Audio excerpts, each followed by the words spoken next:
రండి, మన ఆరాధనలో ప్రవేశించుటకై దేవుని యొక్క పరిశుద్ధ గ్రంథంలో నుండి మనము గలతీయులకు రాసిన పత్రిక 1వ అధ్యాయము 23-24 వచనాలు చదువుకుంటాం. Before we enter into a time of worship, shall we turn to the book of Galatians, first chapter, verses 23 and 24. గలతీయులకు రాసిన పత్రిక 1వ అధ్యాయం 23-24 వచనాలు కలిసి చదువుకుంటాం. Galatians, first chapter, altogether we are going to read verses 23 and 24. But they had heard only that he which persecuted us in times past now preacheth the faith which once he destroyed, and they glorified God in me. దేవుని మహిమపరచుడి. రండి ప్రార్థన చేసుకుంటాం. Shall we pray? ప్రేమ తండ్రి, పరిశుద్ధ దేవ, మా నమ్మకని మా రాజా, తిరిగి మీ ప్రియ పాదం చెంత మా ప్రభు రక్షణ యేసుక్రీస్తు వారి అతి పరిశుద్ధమైన నామపేట అనుగ్రహించే ఈ దివ్య తరుణముకై నేను స్తుతించి గణపరిచి కొని ఆడుతున్నాను తండ్రి. ఇంతవరకు పాటల ద్వారా మా దేవుణ్ణి, మా ప్రభును, మా రాజును ఆరాధించగలిగిన ధన్యతకి స్తోత్రాలు. మా తండ్రి మరలా 4 మాటలు చదువుకొని ఆరాధనలు ప్రవేశించినట్టుగా కావాల్సిన వాక్కులు దయచేయి.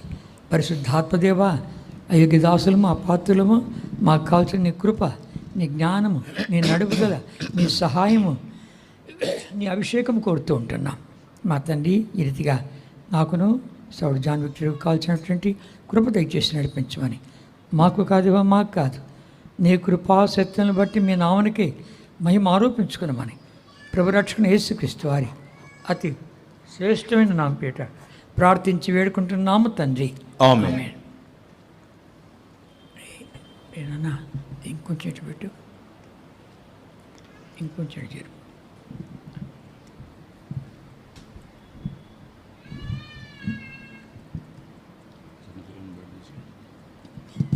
సరే, మరలా చదువుకుంటామా?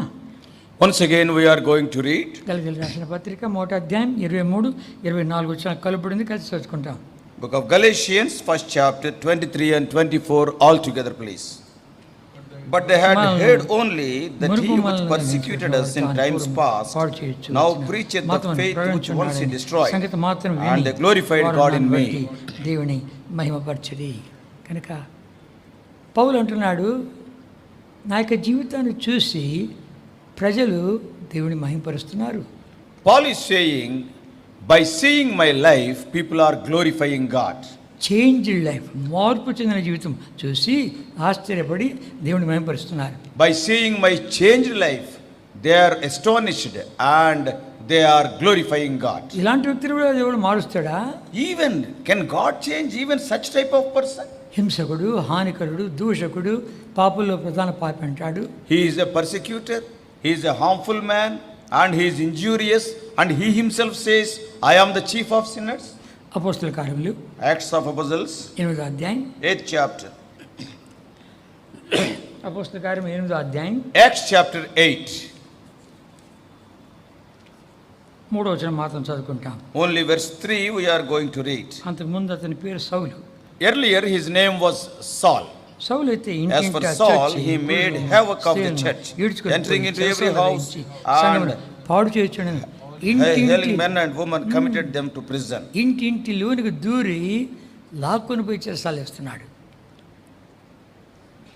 He was going into every house and dragging the people and putting them in prison. 9వ అధ్యాయం చూస్తూ వచ్చామంటే కన్నా ఏం చేస్తున్నాడు, ఇంకా ప్రధాన యాజకుల దగ్గర పత్రం తీసుకొని 180 కిలోమీటర్లు ఈ దారిలో ఎవడైనా యేసునామని ప్రార్థన చేస్తున్నాడా వాళ్ళందరినీ పట్టుకొని వస్తా, హింసిస్తా, లాక్కొని వస్తా అని క్రూరత్వం చూపిస్తూ వచ్చాడు.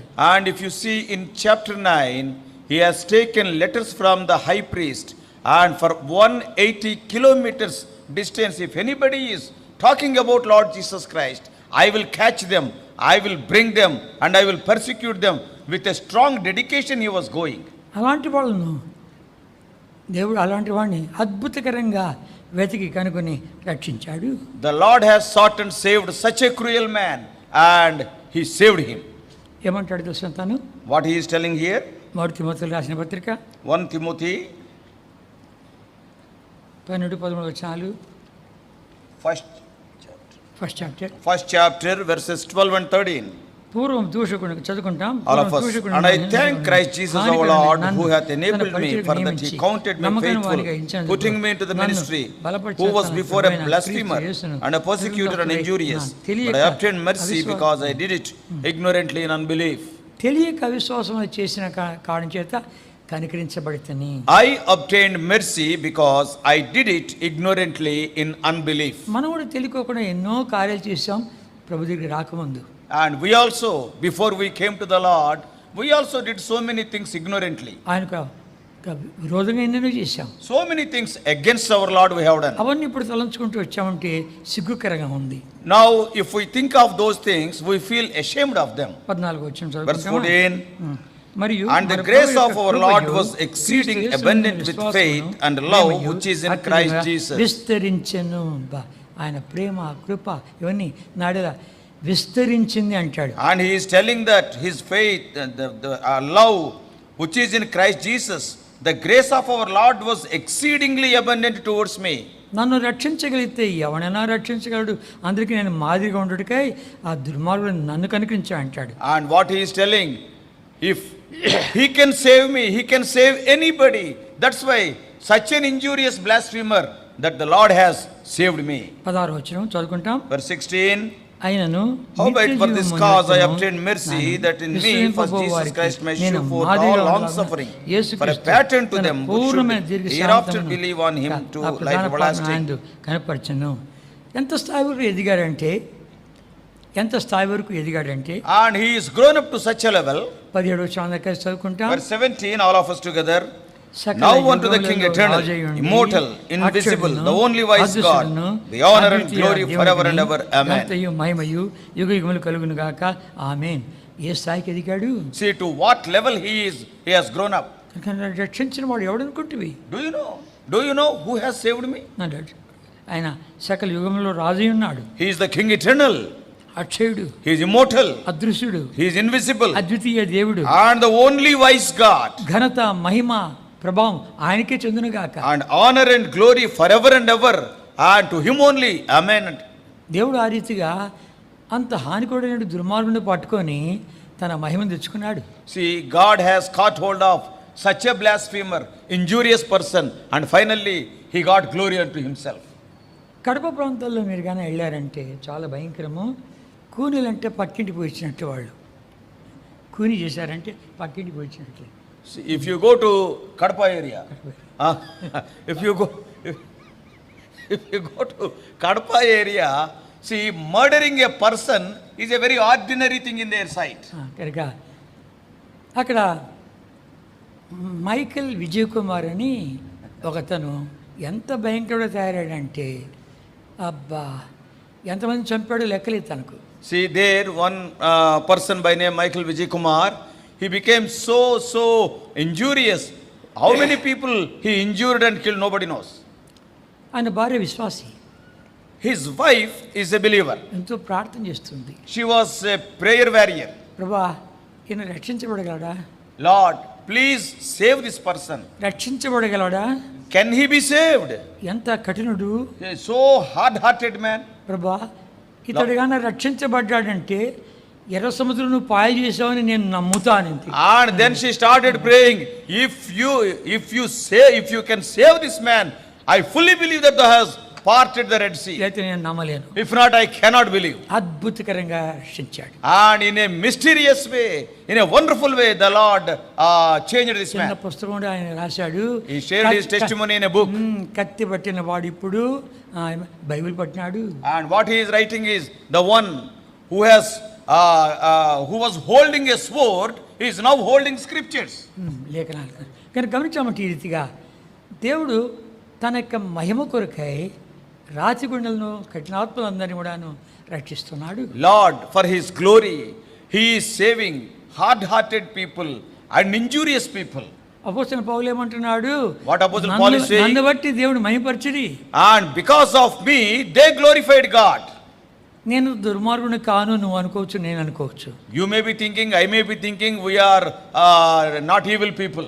అంత దుర్మార్గ పైన కాలు చేయలేదనుకోవచ్చు. And you may be thinking, I may be thinking, I am not doing that much evil deeds. అయితే దేవుని దృష్టిలో చూసామంటే అంతకంటే భయంకరులము. If you see from the angle of God, from the eyes of the Lord, we are more wretched. అలాంటి మనల్ని రక్షించాడు. And he has saved us, such people. భక్సింగ్ గారు ఏమన్నారు? What Bhagat Singh said? నన్నే క్షమించగలిగితే ప్రపంచంలో ఎవరైనా రక్షించగలడు అన్నాడు. What Bhagat Singh said is, if God could forgive me, God can forgive anybody in the whole world. పక్కలో తర్జుమా చేస్తున్నా చాలాసార్లు. And many times I was translating to brother. నేను అనుకుంటే వాడిని అంత దుర్మార్గుడా, So then- భక్సింగ్ గారు అంత దుర్మార్గుడా. And I was thinking, is Brother Bhagat Singh is so evil? కనుక దేవుని యొక్క దృష్టిలో మనల్ని మనం చూసుకున్నామంటే If you see ourselves from God's angle, God's point of view, ఎంత పాపాత్మనమో అరకాలు మొదలుకొని నన్నెత్తి వరకు ఎంతగా చెడిపోయినామో తెలుస్తుంది. and we can understand right from the sole of our foot up to our head how much we are evil. కనుక పచ్చి పుండ్లు, గాయములు All this- వినబడలేదు, తైలంతో మెత్తం చేయబడలేదు. They are all putrefying wounds and they are not bombed. అలాంటి మనల్ని క్షమించాడు, రక్షించాడు. And such evil people, you and I, the Lord has forgiven us. కనుక మనం ఆయన ఆరాధించాలి. That's why you and I have to worship the Lord. రెండవదిగా మనం చూసుకున్నామంటే Secondly, when we see Naaman ఆరాధిస్తున్నాడు. Naaman is worshipping the Lord. నామాన్ అంటే గన రెండవ రాజులు 2 ఐదో Kings. అధ్యాయం. Chapter 5. రెండవ రాజులు 5వ అధ్యాయం. 2 Kings chapter 5. సిరియా దేశీయుడు సైన్యాధిపతి అంత బాగుంది కానీ కుష్ఠరోగి. He is a Syrian. He is the chief of the Syrian army, but he was a leper. కనుక అంత పెద్ద ఉద్యోగంలో ఉన్నటువంటి వాడు కుష్ఠరోగం బాగు చేసుకోవడానికి ఎన్నెంత ఖర్చులు పెట్టుకుంటాడు. See, a person who is in such a high status, high level, probably to get himself healed of that leprosy, so much he must have spent. ఒకసారి వాళ్ళు ఇశ్రాయేల్ మీద దాడి చేసి అక్కడి నుంచి కొంతమంది దోచుకొని వచ్చారు. వాళ్ళలో ఒక చిన్న అమ్మాయి తన భార్యకు సేవ చేయడానికి ఇంట్లో పెట్టుకున్నాడు. At one point of time, the Syrians went against the people of Israel and they caught hold of many people as captives. One of the captives is a small girl is there, and he brought that girl to his house to serve his wife. ఆ అమ్మాయి ధైర్యాన్ని ఇవన్నీ చూస్తే మనకు ఆశ్చర్యం అవుతుంది. And when we see the courage of that girl, we will be spellbound. చూసి ఏముంటుంది, What she is telling? మా దేశంలో ఒక దైవజనుడు ఉన్నాడు, In our country, there is a man of God. అక్కడికి కానీ వెళ్ళా అంటే మన యజమానుడు బాగుపడతాడు. And if my master goes to that man of God, surely he will be healed. అంతవరకు ఎలీషా ఏ స్వస్థత కలిగించలేదు ఎవరికి. Till that day, the prophet Elisha has not performed even one miracle of healing. కనుక ఈ అమ్మాయి ఎలా చెప్పిందో ఎంత ప్రత్యక్షత కలిగిందంటే గొప్ప దైవజుడి యొక్క ప్రత్యక్షత కలిగింది. Really, it is an astonishing thing. With what courage this little girl talked about Elisha. Surely this girl was having the divine revelation. ఎంతగా దైవజుడి ఎలీషా చేసిన కార్యాలని చెప్పి ఒప్పించిందో అక్కడి నుంచి బయలుదేరాడు. And we do not know how much she have taken time to convince Naaman about the deeds of Elisha. And finally, Naaman started to the land of Israel. పత్రిక తీసుకొని ఉత్తరం తీసుకొని కానుక తీసుకొని రాజు దగ్గరికి వెళ్ళాడు. So he has taken a letter from the king of Syria and also a gift, and he has gone to the king of Israel. ఆయన బట్టలు చింపుకున్నాడు, నేనేమో దేవుడిని కుష్ఠరోగం బాగు చేశాను. And the king of Israel torn his clothes, and am I God to heal anybody of leprosy? And he was in so much sorrowful state. ఈ వార్త విన్నటువంటి ఎలీషా వాడిని నా దగ్గరికి పంపు అన్నాడు. And Elisha heard that word, and Elisha sent a word to the Israelitish king, send that Naaman to me. అతడు వచ్చి ఇంటి ముందు నిలబడ్డాడు, ఒక పనివాడిని పంపించాడు, బయట ఒక కుష్ఠరోగుడు ఉన్నాడు, వాడిని చెప్పు యోర్దాన్లో 7 సార్లు మునిగితే బాగా పో అని చెప్పు. So Naaman, the chief of the army, but a leper, he came to Elisha's house and he stood before Elisha's house. Elisha sent a servant, and there is a leper standing outside. Ask him to go to river Jordan and let him take dip 7 times. ఎక్కడ లేని కోపం వచ్చింది. And Naaman was very furious. దేశం కానీ దేశం వదిలిపెట్టి వస్తే రాజమ బట్టలు చింపుకున్నాడు. ఇక ప్రవక్తేమో వచ్చి ఎక్కడ రోగం అక్కడ తాకుతాడేమో ప్రార్థన చేస్తాడేమో అని అనుకుంటూ ఉంటే ఒక పనుని పంపించి ఇక ఆ నదిలో మనం అంటాడా, దానికంటే మా దేశం నుండే ఆబాను ఫర్ఫరు అనే నదులు శ్రేష్టమైన కావా అని ఎక్కడ లేని కోపం అంతా వచ్చి రథాన్ని మళ్లించాడు. And Naaman was so angry, he became very wroth. and I have come to a different country. When I brought a letter from my king, the Israelite king is tore down his clothes. And when I came to the prophet, at least he has not come out. I thought that he will come out and put his hand on the leprosy and I will be healed. Now what he is doing? To an army chief, he is sending a servant and he is asking me to go to Jordan and take 7 dips. Are there not rivers in my country, Abana and Pharpar, which are better than this river Jordan? So he became very wroth and turned his chariot to బీపీ Syria. Rage అయిపోయింది. And his BP 400. పరిగెత్తున్నాడు, పోతున్నాడు. And he is, see, అదంతా కొంచెం తగ్గే వరకు కొంచెము ఒక దాసుడు చూశాడు. and then one servant, intelligent servant was there. He was carefully observing Naaman and slowly he waited for the coming down of BP. ఏదైనా గొప్ప పని చెప్పింటే చేసేవాళ్ళమే కదా, Sir. దానికంటే సింపుల్ పోదాం పదండి అని ఒప్పించాడు. And if that prophet asked us to do some great thing, we would have done it. And he has asked only simple thing, to take a dip. Why can't we obey that? And he convinced Naaman, that servant. లోబడి వెళ్ళి 7 సార్లు మునిగాడు. And he పసిబిడ్డ వంటి దేహం అయిపోయింది. And he went into the river Jordan. 7 times he has taken dip. And his body became like the body of a small infant. పరిగెత్తం వల్ల Elisha దగ్గరికి వెళ్ళాడు. Again immediately he came almost running to prophet Elisha. చదువుకుంటామా 15-16 5th chapter 2 Kings 14 and verses 14, 15 and 16. Then went he down and dipped himself 7 times in Jordan, according to the saying of the man of God. And his flesh came again like unto the flesh of a little child, and he was clean. పరివారంతో కూడా And he returned to the man of God, he and all his company, and came and stood before him, and he said, Behold, now I know that there is no God in all the earth but in Israel. Now therefore I pray thee, take a blessing of thy servant. Elisha Jehovah సన్నిధిని నేను But he said, As the Lord liveth before whom I stand, I will receive none. And he urged him to take it, but he refused. అప్పుడు ఎలీషాను చూడడం కూడాను. And now he saw Elisha. అప్పుడు పనివాడు పంపిస్తే దాంతో బాగా వచ్చాడు. ఇప్పుడు ఎలీషాను చూస్తుంటే, అయ్యా నేను ఈ బహుమానం అని కొడుతున్నాను, తీసుకొని ఎంత బతిలాడిని కూడాను వద్దు. Earlier Elisha sent a servant, and finally obeying the words of the servant, he went and had a dip in the river Jordan and came back. Now he is seeing Elisha. Oh, I am so thankful unto you. Take the gift. Elisha is telling. Elisha refused that gift. ఇజ్రాయెల్లో ఉండే దేవుడు తప్ప వేరు కూడా లేడు. And what he is confessing, I know that there is no God in all the earth but in Israel. నేను తీసుకొచ్చినటువంటి ఈ బహుమానం కాదు కానీ ఇక 2 గాడిదలు మోసే మట్టి బహుమానంగా నాకు అన్నాడు. And then what Naaman said is, okay, if you don't want to take my gift, it is all right. Give me 2 loads of soil of this land so that I may take. ఇప్పుడు దాని యొక్క ఆ దేశం యొక్క మట్టి కూడా అంత విలువైపోయింది ఆయనకు. And the soil, the earth of that land became so valuable.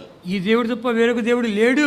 And there is no God on the earth except the God of Israel. కనుక దేవుడు మైపరిచాడు. And he exalted the Lord. దేవుడు వాడుకున్నటువంటి వ్యక్తులందరినీ చూస్తూ వచ్చామంటే, when we see the people whom God used, పరిశుద్ధాత్మ దేవుడి కార్యం జరిగింది. and in their lives the work of the Holy Spirit was done. ఇంకా మనం చూస్తూ వచ్చామంటే, If you see further, నిర్గమకాండము book of Exodus 18వ అధ్యాయం 18th chapter. ఇక్కడ మిద్యానీయుల యాజకుడైనటువంటి ఇత్రో మోషేకి మామ అవుతాడు. Here we can see Moses' father-in-law by name Jethro. He is a Midianite. ఆయన మోషే యొక్క భార్య పిల్లలను తీసుకుని వచ్చాడు. And now Jethro brought Moses' wife and his children. తీసుకొచ్చి అప్పుడు దేవుడు ఎలా మమ్మల్ని ఐగుప్తులో ఉండి తర్వాత ఫరో చేతిలో ఉండి ఎలా విడిపించాడు అనేటువంటి సంగతులన్నీ వివరించగా, and now Moses narrated all the events, how God has delivered them from the hand of Pharaoh and from the land of Egypt. When Moses narrated all these things to Jethro, ఏమంటున్నాడు? 18వ Exodus 18:10, we can see the words of Jethro. మరియు And Jethro said, Blessed be the Lord who hath delivered you out of the hand of the Egyptians and out of the hand of Pharaoh, who hath delivered the people from under the hand of the Egyptians. స్తుతింపబడును గాక.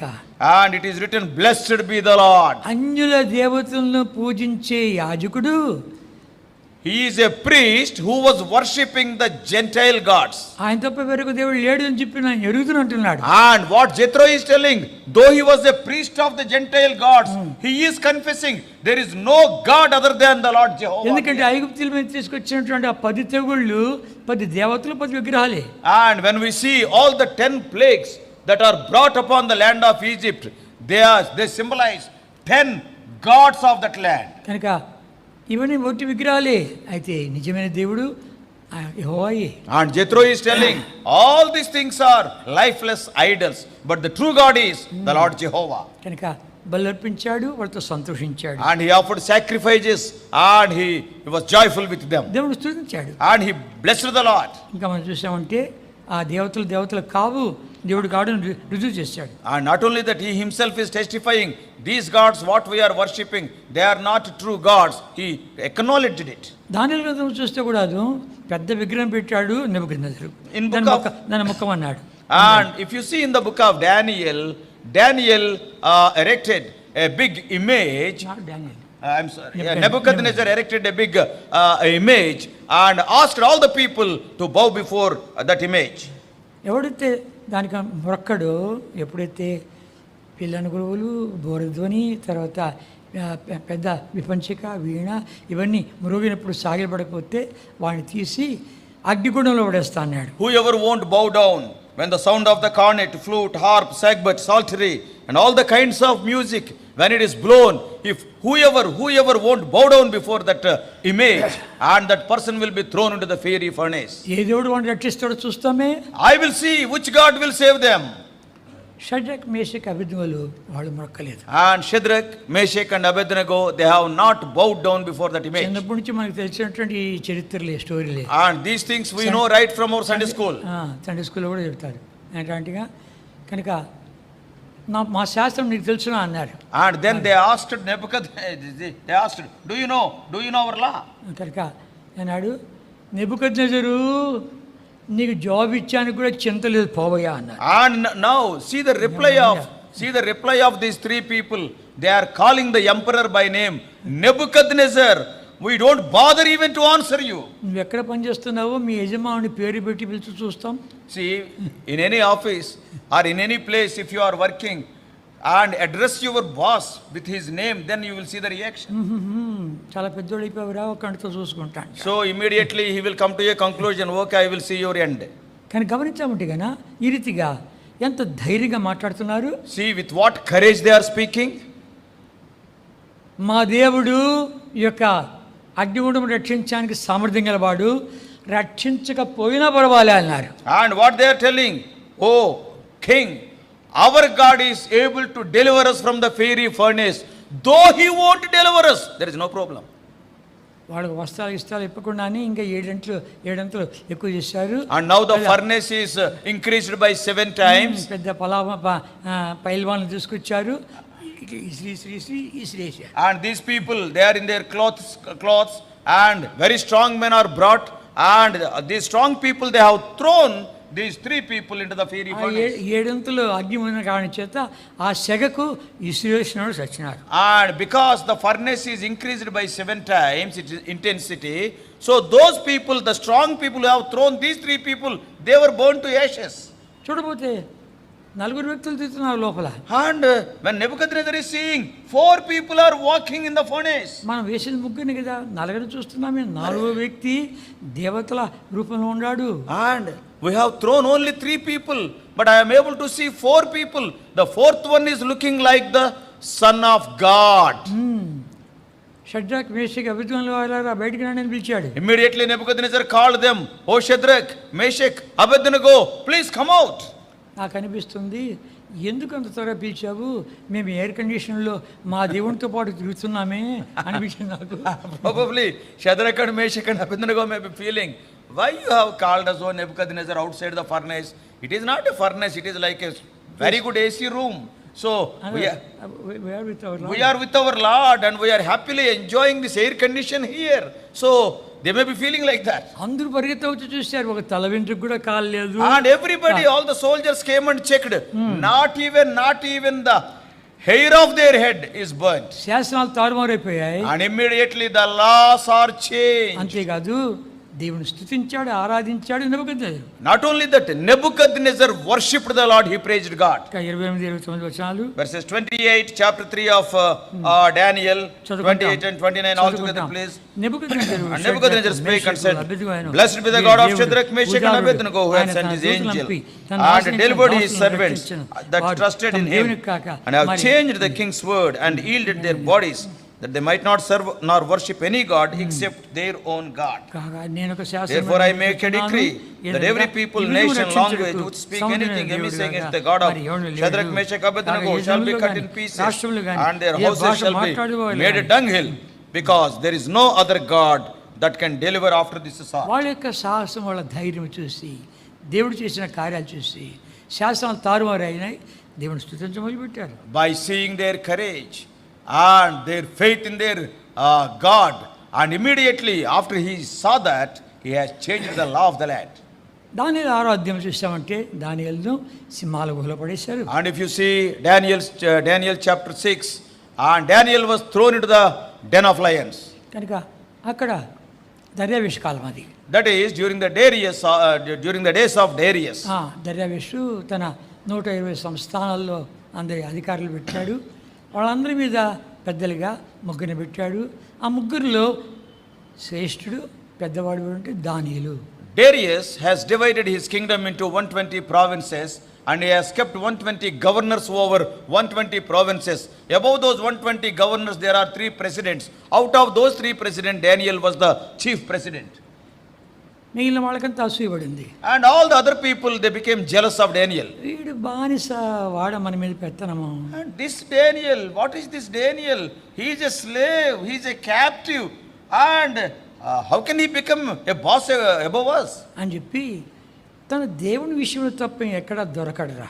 And then they have come to the conclusion, except in the case of his faith in his God, in no other area we can catch him. తప్పు లేదు, లోపం లేదు, నేరం లేదు, నమ్మకస్తుడు. And this man is not, he has not committed any mistake, there is no sin in his life, and no error, nothing is there, and he is a very faithful man. ఇవన్నీ తన లక్షణాలు. And these are all his qualities. ఒక మాటలో చెప్పాలంటే తన దేవుని బట్టి ఇలా ఉన్నాడు. And in one word we can say, he was like that because of his God. అయితే ఏం జరిగింది కనుక వాళ్ళు చివరికి ఆ సంగతి వాళ్ళకి అర్థం కాక వాళ్ళ దేవుని మీద దృష్టి వేశారు. So now, without understanding all these things, they were not able to understand all these things. Ultimately they targeted his God. వాళ్ళంతా ఒక రాజు దగ్గరికి పోయి రాజుకు మస్కా కొట్టారు. And all of them, these 120 governors, the remaining 2 presidents, all these people went to the emperor Darius and they started praising him. And రాజా నీవే 30 రోజుల తరబడి నువ్వు దేవుడు. Okay. ఎవడు కానీ ఏ దేవుడి దగ్గర దాన్ని విచారించకూడదు, అడగకూడదు, నువ్వే నీ దగ్గరికి రావాలి. And they told the king Darius, for 30 days you will be the king, not only the king, you will be the God. If anybody is having any request, everybody must come to you. They have to bow before you. They should not bow before any God. ఈ plan అంతా రాజుకు తెలియకోకుండా, అబ్బా నా ప్రజలు, నా యొక్క అధిపతులు ఎంత మంచి కార్యం చేశారు, మళ్ళా చెప్పండి. And Darius, not knowing this conspiracy, what he was telling, oh, all my people are so loyal to me, how much they are respecting me, come on, tell me once more, like this, he has raised his collar. ఆ రీతిగా కాలు ఎగబెట్టుకున్నాడు. అయిన తర్వాత వాళ్ళు ఇట్టి శాసనము తయారు చేయబడినప్పటికీ, and it is written there, now when Daniel knew that this writing was signed, సింహాలు గుహలో పడేస్తారని తెలిసి కూడాను, he knew very well that he will be thrown into the den of lions. 3 సార్లు తన యొక్క కిటికీ యెరూషలేము తీసి సొలొమోను చేసిన ప్రార్థనలోని విషయాలు తీసుకుని వచ్చి ప్రార్థన చేస్తున్నాడు. Every day 3 times he is opening his window which is towards Jerusalem, and he is claiming the prayer what Solomon offered on the day of dedication. వాడు చూశాడు, రాజా ఒకడున్నాడు మీ దగ్గర రాలేదు, వాడు వేరే దేవుని కొలుస్తున్నాడు. And immediately these people who conspired, they saw Daniel praising the Lord looking towards Jerusalem. Immediately they brought the report to King Darius. అప్పుడు రాజుకు కళ్ళు తెరవబడ్డాయి. Then King Darius opened his eyes. ఓహోహో, ఇదా మీ plan? Oh, something fishy is there. అప్పుడు చూసి ఏం చేశాడు? And what he said? ఏదో విడుదల చేస్తామని ప్రయత్నిస్తున్నాడు కానీ మాదీలు పార్శేకుల యొక్క శాస్త్రమే, ముద్రే తారుమారడానికి లేదు అని అందరూ పట్టారు. Darius tried his level best to release or to deliver Daniel, but all these people, they were demanding, they were telling, if once the king of Medes or Persians, if they sign and the decree is final, it cannot be altered. అప్పుడు ఏమన్నాడు తెలుసునా? Then what he said? దానియేలు, జీవముల దేవుని సేవకుడైన దానియేలు, నువ్వు నిత్యం సేవించి నీ దేవుడే నిన్ను రక్షించునుగాక అని పదిపెట్టాడు. Then what he said? O Daniel, the God whom thou art serving regularly and faithfully, the same God, surely he is going to deliver you. తీసుకుని వేసేయండి అన్నాడు. And after saying like that, he asked them to put him in the den of lions. ఇక సింహాల గోలో పడేసిన తర్వాత నిద్ర లేదు రాజుకు. And after throwing Daniel into the den of lions, Darius became sleepless. ఇదివరకు ఎన్ని సంగతులు చెప్పాడు దాని జీవన దేవుని యొక్క సంగతులు. Probably Daniel must be sharing so many things about his living God with Darius earlier. తెల్లవారుజామున ఈ మనుషుడు చనిపోవడం పరిగెత్తా వచ్చి ఏం చేశాడు? సింహాల గోదరికి వచ్చి జీవముల దేవుని సేవకుడు దానియేలు, నువ్వు నిత్యం సేవించి నీ దేవుడు రక్షించగలిగినా అని అడుగుతున్నాడు. That's why early in the morning the next day King Darius, he ran to that den and with a lamentable voice he is asking Daniel, O Daniel, servant of the living God, is thy God whom thou servest continually able to deliver thee from the lions? అక్కడి నుంచి స్వరం వస్తుంది. And from there the voice is coming inside. రాజు చిరంజీవిగా ఒగునుగాక, నా దేవుడి దృష్టికి నేను నిర్దోషిగా అగుపడుతుని, రాజా నీ దృష్టికి నేను నేరం చేసేవాడిని కాను కదా. Immediately Daniel is answering, O king, live forever.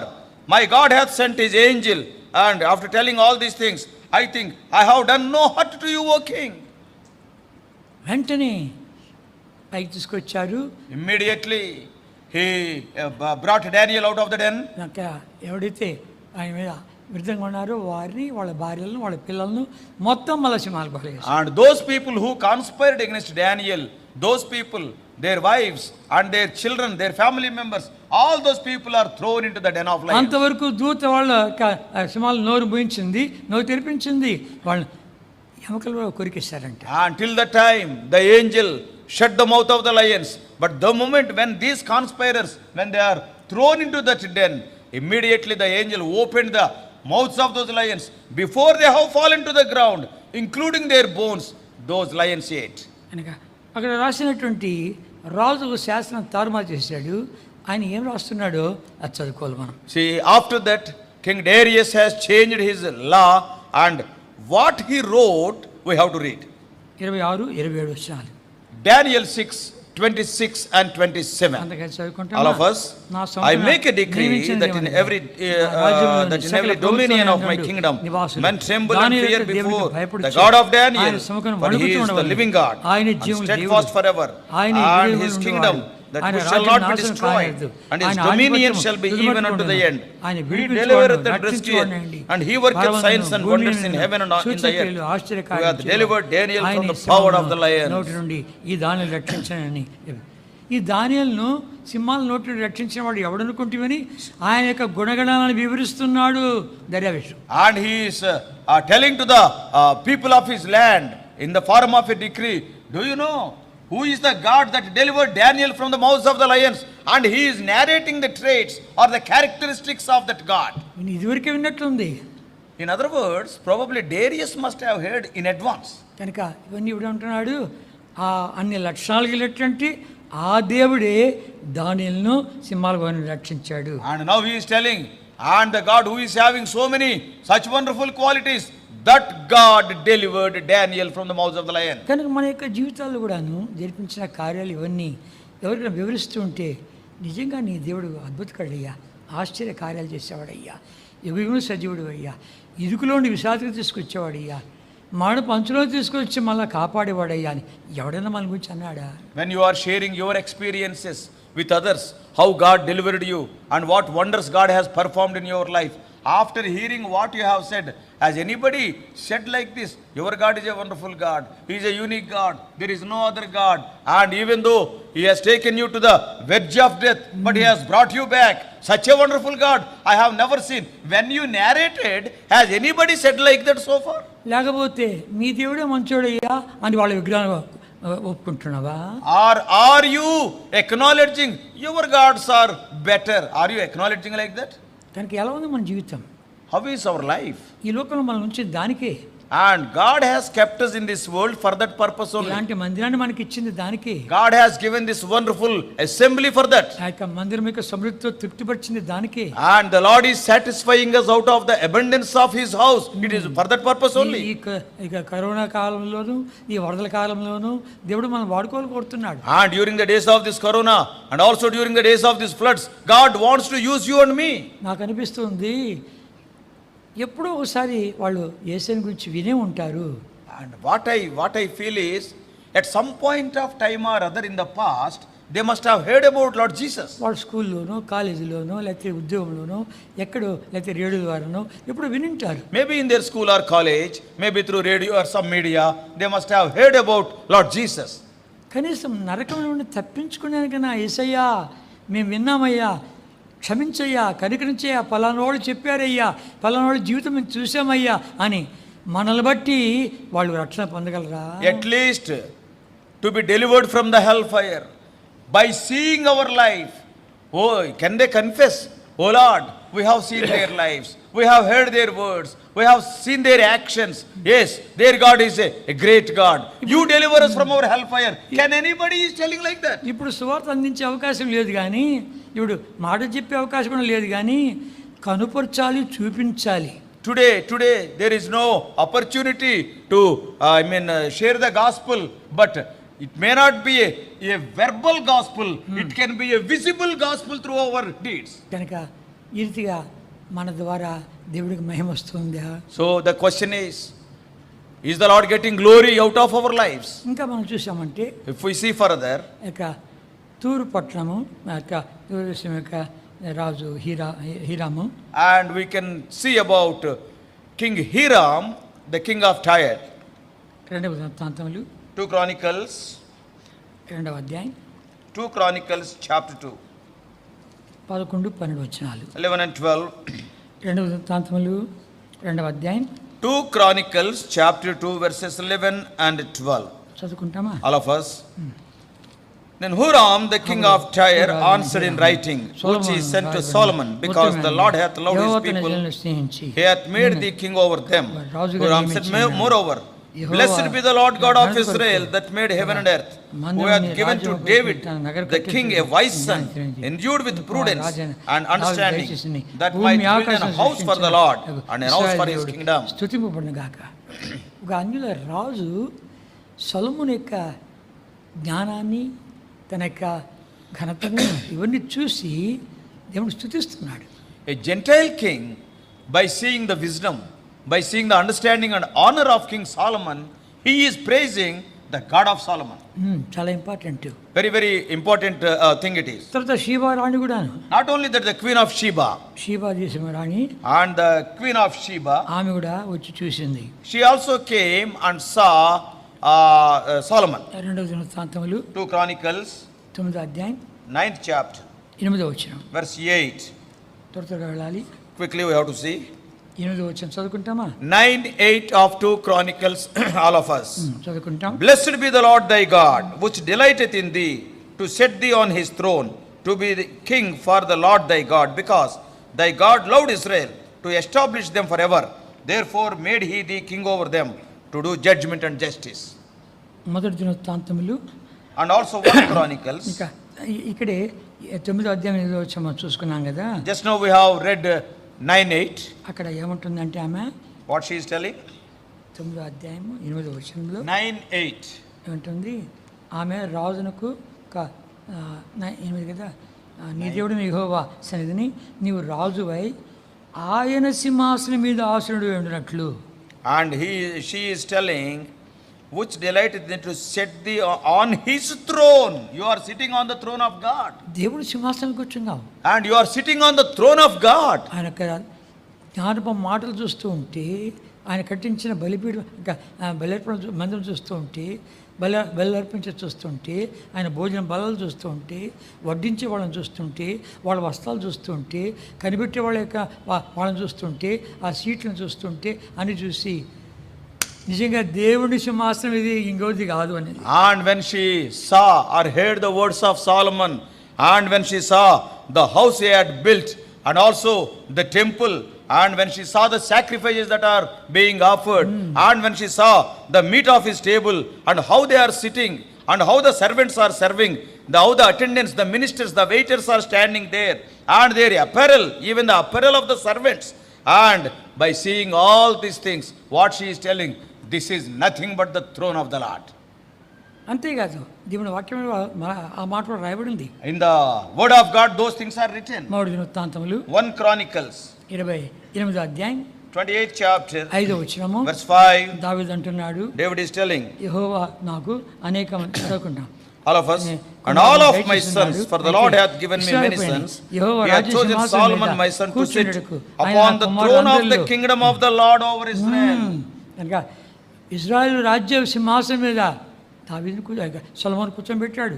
And David is making Solomon to sit on the throne of the kingdom of the Lord. ఇంకా చూసామంటే If you see further, అది 29వ అధ్యాయం 29th chapter 1 Chronicles 23వ వచనం verse 23. చదువుకుంటామా? All of us. అప్పుడు Then Solomon sat on the throne of the Lord as king instead of David his father, and prospered. And all Israel obeyed him. యెహోవా సింహాసనం కూర్చున్నాడు. The throne of the Lord. Direct గా It is directly it is mentioned, it is the throne of the Lord. అక్కడి నుంచి ఇవన్నీ తనకు వస్తున్నాయి. జ్ఞానము, ఐశ్వర్యము, నడుపుదల, కాపుదల అంతా కూడాను అది యెహోవా సింహాసనము. And from that throne only, because it is the throne of the Lord, he is getting all the wisdom, understanding, the guidance, and all the judgments, everything from the throne of the Lord. రాణి గుర్తించింది. And the queen of Sheba recognized it. సరే, ఇంకో సందర్భం చూసుకొని ముగించుకుంటాం. And one more thing we will see and close. ఆదికాండం 24వ అధ్యాయం Chapter 24 of Genesis. ఇంకా ఎవరికైనా పెళ్లి కాకుండా ఉంటే ఈ అధ్యాయం చదవండి. And if anybody is still a bachelor or spinster, if you are not married so far, Genesis 24th chapter you can read. చాలాసార్లు చదువుకో. Not once, many times you can read it till you get married. అప్పుడు నీకు అర్థమవుతుంది. Then you can understand. 24వ అధ్యాయం Chapter 24. తన అబ్రాహాం యొక్క పెద్ద దాసుడు స్తుతిస్తున్నాడు దేవుణ్ణి. Here the chief servant of Abraham, and he is worshipping the Lord. 26, 27 వచ్చాం చదువుకుంటాం. 24th chapter of Genesis verses 26 and 27. చదువుకుంటామా? All of us. ఆ మనుషుడు And the man bowed down his head and worshipped the Lord, and he said, అబ్రాహామును నా యజమాని Blessed be the Lord God of my master Abraham, who hath not left destitute my master of his mercy and his truth. I being in the way, the Lord led me to the house of my master's brethren. నా యజమానిక దేవుడు స్తుతింపబడును గాక అంటున్నాడు Eliezer. Here Eliezer is saying, Blessed be the Lord God of my master Abraham. ఈ అధ్యాయంలో మనం చూస్తూ వచ్చామంటే అబ్రహాము తండ్రి అయిన దేవునికి గుర్తుగా ఉన్నాడు. And when we go through chapter 24 of Genesis, we can recognize that Abraham is a symbol of God the Father. తర్వాత ఇస్సాకు ప్రభువైన యేసుక్రీస్తు వారి గుర్తుగా ఉన్నాడు. And Isaac symbolizes God the Son, Lord Jesus. రిబకా పెళ్లి కూతురుకు గుర్తుగా ఉంది. And Rebecca symbolizes the bride, that is the church. ఎలియాజరు పరిశుద్ధాత్మను గుర్తుగా ఉన్నాడు. And Eliezer is symbolizes God the Holy Spirit. కనుక ఈ అధ్యాయంతో మనం చదివామంటే ఎలియాజర్ పేరే లేదు. And if you read the whole chapter, you cannot find the name of Eliezer. ఎందుకు? Why? పరిశుద్ధాత్మ దేవుడు మరుగులో ఉన్నాడు. Always the Holy Spirit, he was hiding. ఇంతవరకు నేను చెప్పినటువంటి అనుభవాలన్నీ కూడా ఆ వ్యక్తులది. చూడు, పరిశుద్ధాత్మ దేవుడు చేసిన కార్యాలు ఇవన్నీ. So many examples we have seen the lives of so many kings and others, and all these deeds are done by the Holy Spirit. పరిశుద్ధాత్మ దేవుడే పౌలును తన యొక్క పాపాలు ఒప్పించాడు. And God the Holy Spirit convinced Paul of his sinful nature. ఆ యొక్క నయమాను పరిశుద్ధాత్మ దేవుడే అద్భుతకరంగా తీసుకొచ్చి నీ దేవుడు తప్ప వేరే దేవుడు లేడని చెప్పి హెచ్చించి కనపరచడు చేశాడు. And Naaman also, he was convinced by the Holy Spirit and declared there is no God like the God of Israel on the whole earth. అన్య దేవతలను పూజించే యొక్క సిరియా వాడైనటువంటి ఇత్రో యాజకుడు కనుక మిద్యానుడు యాజకుడు అంటాడు మీ దేవుడే దేవుడు, మీ దేవుడు కాక వేరే దేవుడు లేడు. Not only that, when we come to Jethro, he is the priest in Midian. Being a priest of idols, he is acknowledging that there is no God like your God. He is the only God. My gods are not God. అగ్నిలో పడవేసి మళ్ళా తీసుకొచ్చినటువంటి సందర్భంలో ఇక Nebuchadnezzar అంటున్నాడు ఈ దేవుడు కాక వేరే దేవుడు ఇలా రక్షించలేడు. And when these three Jewish young men, when they were brought up out of the fiery furnace, Nebuchadnezzar is acknowledging Meshach, Abednego. సింహాల గుహలో నుండి ఇక దానిలో తీసుకొచ్చి దర్యావేషు నేను కాదు దేవుణ్ణి ఆయనే దేవుడు.